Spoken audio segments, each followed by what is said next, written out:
اللهم صل وسلم وبارك على سيدنا وحبيبنا محمد عليه بأفضل الصلاة والسلام. السلام عليكم أحبائي وأعزائي، نتمنى إن شاء الله تكونوا في صحة جيدة وفي أحسن أحوالكم. وصفتنا لنهار اليوم إن شاء الله بحول الله اللي هو بيني من أسهل ما يكون ومن أروع ما يكون، بحبة بيضة تقطع لنا كمية لا بأس بها.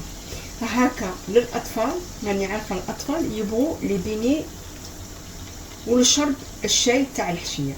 صدقوني هذا البيني يجي من اروع ما يكون. ديروها هكا للاطفال تاعكم غادي تعجبهم بالبزاف. شوفوا كي يجينا من اروع ما يكون. هنا احبائي واعزائي نروح المقادير وطريقه التحضير. بسم الله ولا حول ولا قوه الا بالله. بسم الله على بركه الله. نروحوا المقادير وطريقه العمل. هنا بسم الله على بركه الله. كما قلت لكم في بدايه الفيديو، هاد البيني يجونا سهلين ويقطعوا لنا كميه لا باس بها. هنايا شا عندي؟ هنايا عندي 300 غرام من الدقيق الابيض. 300 غرام من الدقيق الابيض. انايا عبرت بهذا الكيسان تاع الشاي، هذا الكاس الكبير تاع الشاي اللي يوزن 250 مليلتر. هذا الكاس عندي ملعقه صغيره مملوءه من الخميره الخبز، خميره فوريه هي مملوءه. عندنا 30 غرام من السكر الحبيبات اللي هما 2 ملاعق يكونوا كبار. الرشه تاع الملح. عندي الحبه تاع البيض اللي تكون بدرجه حراره الغرفه. وعندي 250 مليلتر ولا 250 غرام من الحليب يكون دافي، ما يكونش سخون، يكون دافي. نروحو نعجنو به هاد البيني تاعنا كيما هكا. صدقوني هاد البيني غادي الصغار غادي يعجبهم بالبزاف. هكا شرب الشاي مع الحشيه يجينا روعه وما شدناش اليد بزاف كيما هاك.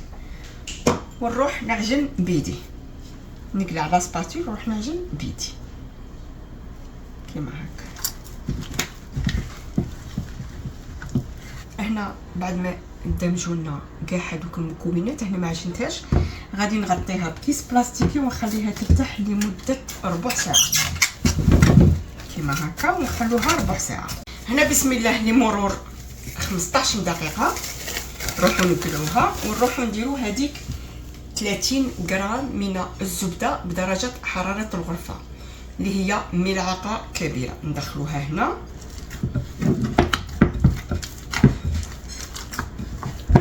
نحطها في طاوله العمل وندخل مليح هذيك الزبده حتى تولي عندي العجينه ملساء. هنا دخلنا مليح هذيك الزبده وراهي عندنا عجينه، شوفوا كي خفيفه. نجيو نعاودو نردوها في الريسيبيون، نديرو قطرات من الزيت.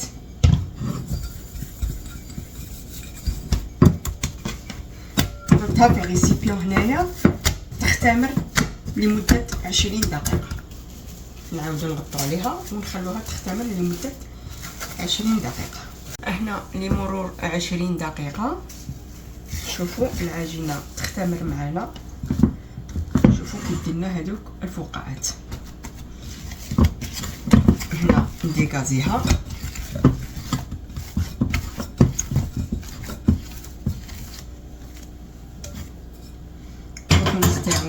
نستعين بالدقيق ونحل العجينه تاعي.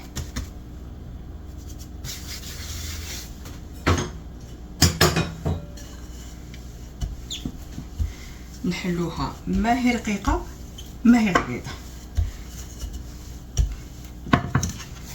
هكا. ونروح نجيب القطعه. نتوما قلت لكم القطعه اللي تكون عندكم متواجده.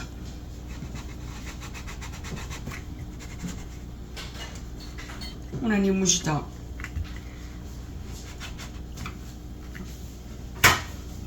هكا صينيه وفرشت لها هكا ان طورشون باش نحط لي بيني تاعي. نجيبو قطعه كيما هكا تاع هادي تاع لادوي اللي نديرو بها الطورطات، وندير هنايا كيما هكا.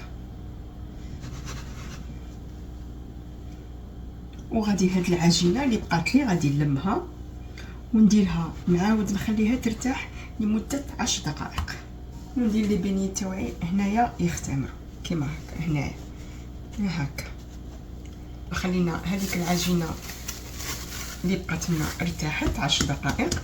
هنا نعاود نروح نحلها ونقطعها كيما الاخرين. وهنايا بعد ما كملنا نغطوها ونخلوها لمده 10 دقائق تختمر معنا. هنايا ما غاديش تشد لنا الخمور بزاف، 10 دقائق ونروحوا نبداو في القلي تاعها. بعد ما البيني تاعنا خمر معنا، شوفوا وضاعف الحجم تاعه، هنا يخمر بالخف 10 دقائق يخمر معنا. راني دايره الزيت تكون شويه غزيره كيما هكا، وهنايا الزيت راهي حاميه سخونه. نروحوا نديروا لي بيني تاعنا كيما هكا. بسم الله. ما نقيسوش عليهم الزيت، نخليهم هكا يغلوا كيما هكا. هنا غير نشوفوا محمروا نقلبوهم كيما هكا هكا هكا. هنا بعد ما حمروا معنا نروحوا نقلبوهم كيما هكا. وشوفوا البنيه تاعنا يجونا من اروع ما يكون. وشوفوا كينتفخوا معنا، وبحبه بيضه تعطينا كميه لاباس بها. هنايا هما سخونين، وانا غادي نروح نديرهم في السكر الحبيبات. وهذا السكر نكهته بالفانيلا، درت ساشي تاع الفانيلا. بعد ما قليناهم قلت لكم نروحوا نديروهم في السكر. قلت لكم انا السكر نكهته بالفانيلا. وتجمو ديروا حتى القرفه. انا القرفه هنا الاسره ما يبغوش القرفه، درت الفانيلا. وصدقوني هاد البيني الزيت كيما ديروا كيما يقعد ما يتشرب لكمش كاع الزيت. انا ان شاء الله نكمله في السكر ونتلاقوا ان شاء الله في طبق التقديم. يا احبائي هاولا لي بيني تاعنا، صدقوني غادي يجيكم من اروع ما يكون. شوفوا كيجونا الشكل، ويجوا لذاذ وما يفلوش معنا يشربوش معنا الزيت بزاف. صدقوني ديك الزيت اللي درتها ما بوجتش كاع. وشوفوا كيجونا خاوي من الداخل بحبه تاع البيض تقطع لنا 14 حبه. وهاد الحبه الصغيره هذيك اللي شيت تاع لي بات اللي بقات لي. شوفوا كيجينا خاوي من الداخل ويجينا قطني. شوفوا صدقوني غادي تجربوا هاد لي بيني، غادي يعجب الكبار والصغار. هنا احبائي واعزائي ومشتركاتي الاعزاء، نقول لكم ما تبخلوش عليا بالاشتراك وفعل الجرس والبارطاج مع الاحباب والاصدقاء باش تعاونوا من الفائده. هذا فضلا وليس امرا. نقول لكم في رعايه الله وحفظه، وفي وصفه اخرى ان شاء الله. السلام.